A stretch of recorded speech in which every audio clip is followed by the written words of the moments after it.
ప్రస్తుతం వీరన్న గట్టుపల్లి దగ్గర మనం ఉన్నాము. ఇడుపులపాయలు ఇక్కడి నుంచి కేవలం 3 కిలోమీటర్ల దూరంలోనే వైఎస్ఆర్ ఘాట్ ఉంది. అక్కడ జగన్మోహన్ రెడ్డి వైఎస్ఆర్కి నివాళులు అర్పించిన తర్వాత బస్సు యాత్రను ప్రారంభిస్తారు.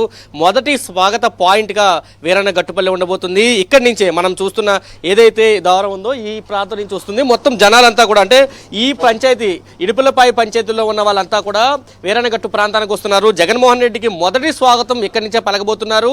మేమున్నాం అంటే మేమంతా సిద్ధం అంటూ జగన్మోహన్ రెడ్డి చెప్తుంటే జగన్మోహన్ రెడ్డితో కూడా మేమంతా సిద్ధంగా ఉన్నామంటూ వాళ్ళంతా చెప్తున్నారు. ఒక భరోసాగా ఉండబోతున్నారు. మొత్తం ఇడుపులపైకి సంబంధించి ఇప్పటికీ ఇతర ప్రాంతాల నుంచి భారీ సంఖ్యలో వాహనాల రాకపోకలన్నీ జరుగుతున్నాయి. భారీ సంఖ్యలో కార్యకర్తలంతా కూడా చేరుకుంటున్నారు అక్కడికి.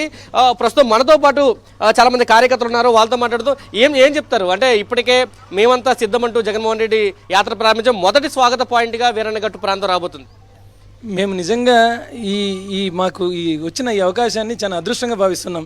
ప్రతిసారి జగన్మోహన్ రెడ్డి సారు ఒక ఆనవాయితీగా 2019లో కానీ ఇప్పుడైనా కానీ ఫస్ట్ వాళ్ళ నాన్నగారికి ఘాట్లో సందర్శించి వాళ్ళకి ఆశీర్వాదం తీసుకున్న తర్వాత మొదటి స్థానంగా మా దగ్గరికి వచ్చి రావడం అనేది ఇది ఒక మాకు ప్రివిలేజ్గా ఒక గౌరవయుతంగా మేము చేసుకొని ఒక హ్యాపీగా ఫీల్ అవుతున్నాం. సార్ మీరంతా ఈ రోజు వరకు మా కోసం మీరు పనిచేశారు. ఈ 20 రోజులు ఈ 30 రోజులు మేము మీకోసం పనిచేసి మీకు అఖండ మెజారిటీ తీసుకొని వచ్చేదానికి మేము పూర్తి సహాయ సహకారాలు చేస్తామని ఈరోజు మొత్తం మీద మీరు ఒకసారి ఒక 12 తర్వాత ఇక్కడ ఉన్న జనాలు మొత్తం కోలాహలంగా ఉండేది మీరు ఒకసారి చూస్తారు. అమ్మా మీరు చెప్పండి అంటే మొదటి ఎప్పుడైనా జగన్మోహన్ రెడ్డి గారు ఏ కార్యక్రమం ప్రారంభించినా ఇడుపులపై నుంచే ప్రారంభిస్తారు. మొన్న అభ్యర్థుల ప్రకటన కూడా ఇక్కడి నుంచే ప్రారంభించారు. బస్సు యాత్ర కూడా ఇక్కడి నుంచే ప్రారంభం కాబోతుంది. మొదటి స్వాగత ద్వారం మీ ఏరియాలోకి రాబోతుంది. ఎలా ఉండబోతుంది? మొదటి ఇడుపులపాయ నుంచి ఏదైనా వాళ్ళ నాయన కానించి బాగా చేసి దాని తర్వాత మేము ఉపయోగపడి తీసుకొని వచ్చాము. మాకు వీడికి వచ్చినంత వరకు మాకు మంచి సమ్మతులు. ఇదే మాకు ఆ సంతోషంలో ఏం మాట్లాడేకి రాలే రాలే. సార్ మీరు చెప్పండి అంటే ఇప్పటికే భారీ సంఖ్యలో వాహనాలు అన్నీ వస్తున్నాయి. పెద్ద సంఖ్యలో కార్యకర్తలు ఇక్కడికి చేరుకుంటున్న పరిస్థితి కూడా కనిపిస్తుంది. ఎలా చూస్తారు ఈ బస్సు యాత్రని? ఎలా చూస్తున్నారు? రాష్ట్ర ప్రజలకి నమస్కారాలు. చక్రాయపేట నుంచి ఇందుకూరు శ్రీనివాసులు మున్రత్నం రెడ్డి గారి ఆధ్వర్యంలో మేము ఇక్కడికి రావడం జరిగింది.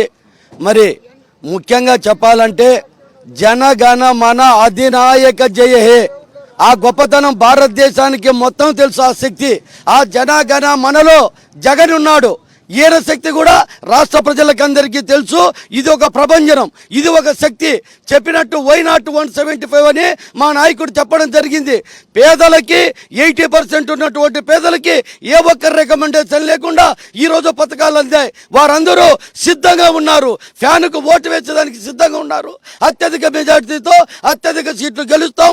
మరి ఖచ్చితంగా పాలన జగన్ పాలన ఉంటుందని తెలియజేసుకుంటూ చెప్తున్నారు. పూర్తిగా జగన్ పాలన మళ్ళీ కొనసాగుతుంది. ఖచ్చితంగా జగన్మోహన్ రెడ్డి ఏదైతే చెప్పారో వై నాట్ 175 దానికి సిద్ధంగా మేమంతా ఉన్నామంటూ కూడా కార్యకర్తలు చెప్తున్నారు. జగన్మోహన్ రెడ్డి 21 నియోజకవర్గాల్లో చేసే బస్ యాత్ర సక్సెస్ కోసం ప్రత్యేక పూజలు కూడా చేస్తున్న పరిస్థితి కనిపిస్తుంది.